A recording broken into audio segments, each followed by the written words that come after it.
Hello everyone, and welcome back to the world building videos for the Dokei Kingdom. In this video we're going to take a look at the Dust Edge region. The Dust Edge region is the region of the northwest of the Dokei Kingdom, and it most closely borders the spine passage for the Ravean Empire. More of this kind of desert scrubland than jungle, this territory is a relatively uninhabited region. There just isn't much there for people to actually use in terms of resources. The Dust Edge is warm and desolate, with a great many people within the region limited to expeditionary forces, focusing their research on the ruins within the region and the no man's land between the Dokei Kingdom and the Ravean Empire. Now, taking a look at where exactly this is, this can extend all the way up along the Tanglebark Sea to the Lockhaven, not necessarily Killgate because that's Ravean Empire, but the city of Lockhaven to Waste Ridge, and then to some extent this section just on the other side from where like Swordstall is, and then over along the side.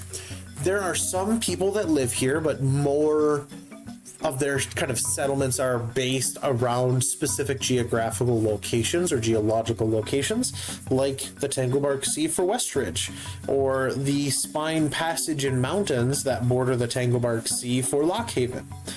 This is basically a very stark change in what is effectively the rain shadow of the mountain range that separates the low glade and the actual Dust Edge here. Now this means that this territory is a little bit harder to actually survive within. There's not that much around. It's effectively the Wild West, where to some extent it's like halfway desert.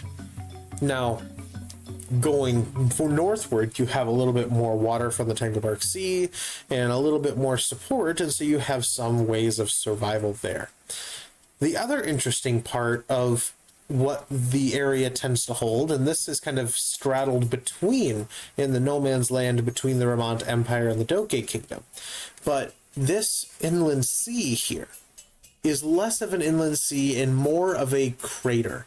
There is a massive gemstone crater that exists here that people are willing and able to then explore to some extent, though it is highly geoactive and very dangerous. It is one of the great many mysteries of the world, as people can pursue a little bit more of an expedition within it, and they are faced with dangerous creatures, elementals, and very dangerous geoactive conditions that it's basically a minefield that will fill you with exploding crystal geysers.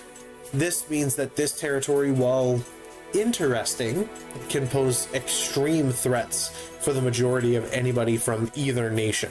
And so individuals that live within this territory may be interested in exploring a little bit more about this territory and the rest of the Dust Edge region here, but not necessarily everyone. That's it for the Dust Edge. Thank you all for watching. Be good to one another, and I will see you all in the next video. Bye.